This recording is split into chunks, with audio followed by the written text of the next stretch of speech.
Aujourd'hui, notre groupe composé de Yana Daher, Véronica Aoun, Gaia Fadaous, Naïza Iden, Karl Karam et moi-même présente un travail consacré à la saponification à travers le savon traditionnel libanais.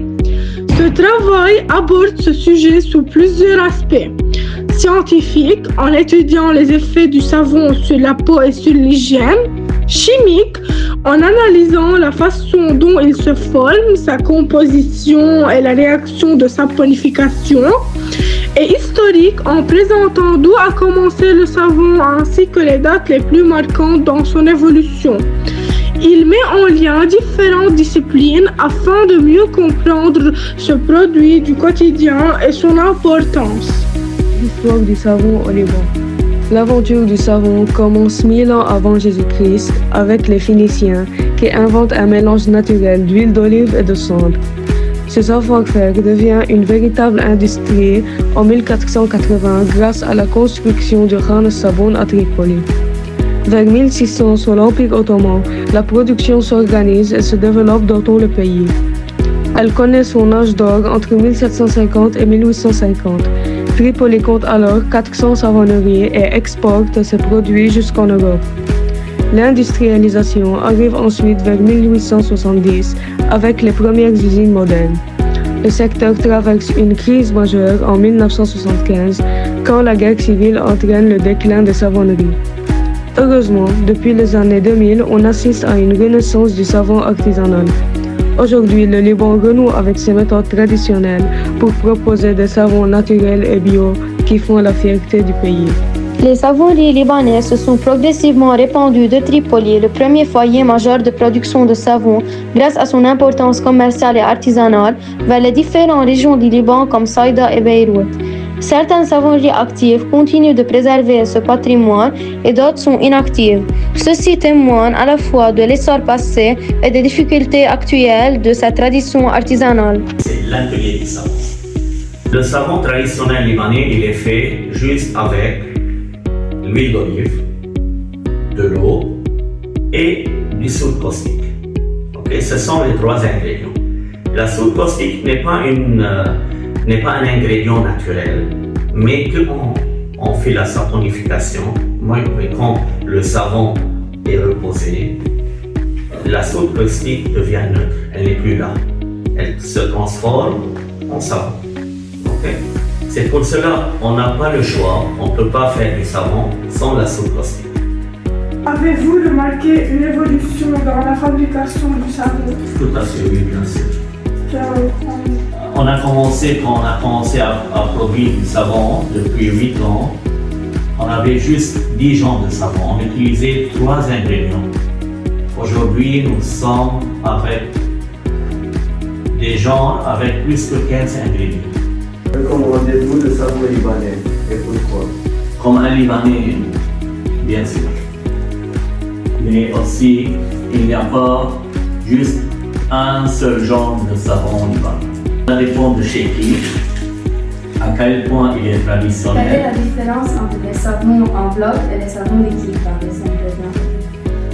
Pour le savon solide, on utilise le NaOH, le soude caustique.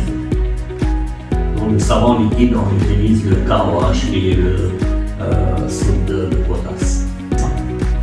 Y a-t-il des risques de la fabrication du savon? On peut avoir un accident quand on fabrique avec la soude caustique.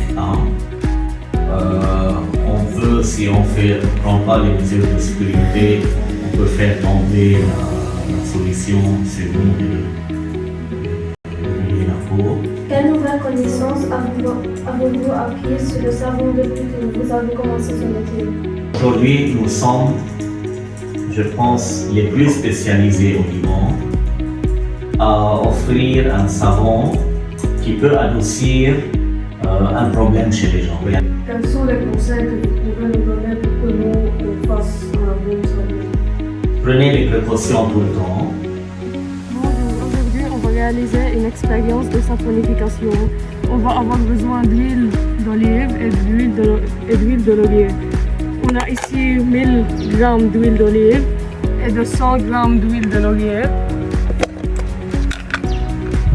On va les verser. Et maintenant, on obtient 1200 grammes.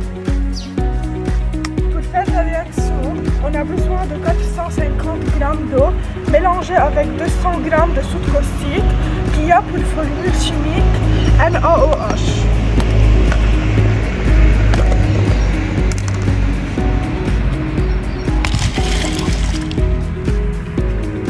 On va dissoudre la soude dans l'eau. La réaction produit une chaleur. Attends que la température descende jusqu'à la température ambiante. Après avoir vérifié que la température est devenue ambiante, on va mélanger la solution de soude caustique avec l'huile.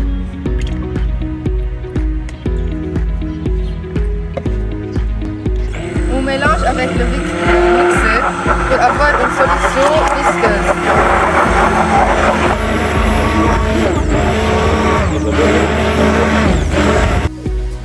Maintenant, la saponification a eu lieu, la solution devient visqueuse et on va la verser dans une moule en bois. Une fois versé dans le moule, on va attendre à peu près 12 heures pour que la solution devienne solide.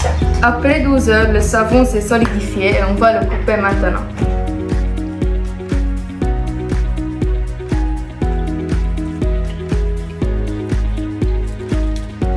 Maintenant, on va les laisser sécher pendant 1 mois et demi à peu près pour les utiliser. Le savon traditionnel libanais joue un rôle important dans l'hygiène et la protection de la peau.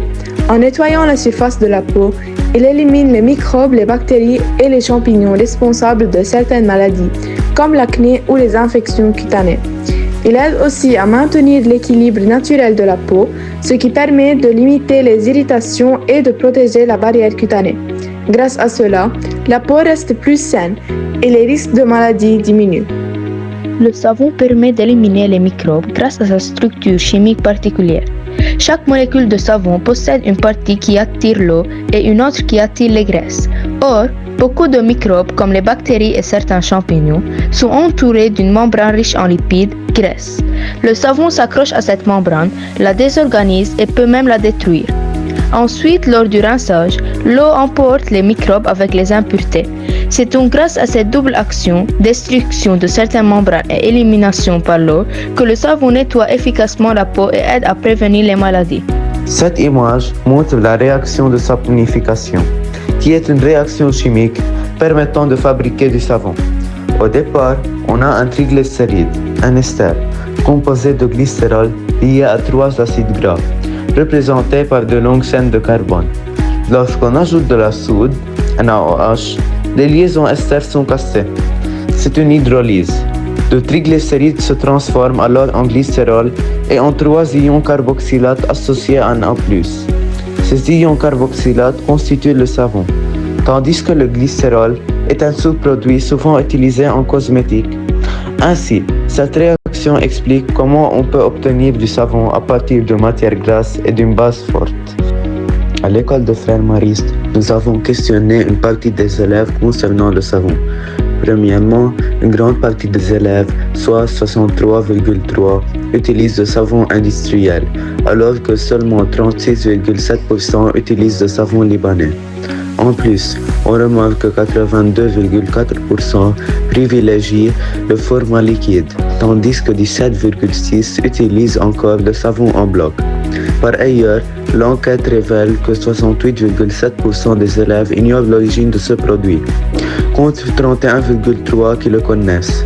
Cependant, une forte majorité de 71,4% confirme son efficacité, tandis que seulement 28,6% ne le perçoivent pas. Enfin, l'usage du savon libanais se fragmente ainsi. 51% pour les soins épidermiques, 35% pour le traitement des taches et 14% pour un usage quotidien. Ce projet montre ainsi que le savon ne se limite pas à un simple usage, mais qu'il s'inscrit dans une approche plus large, à la fois scientifique et culturelle.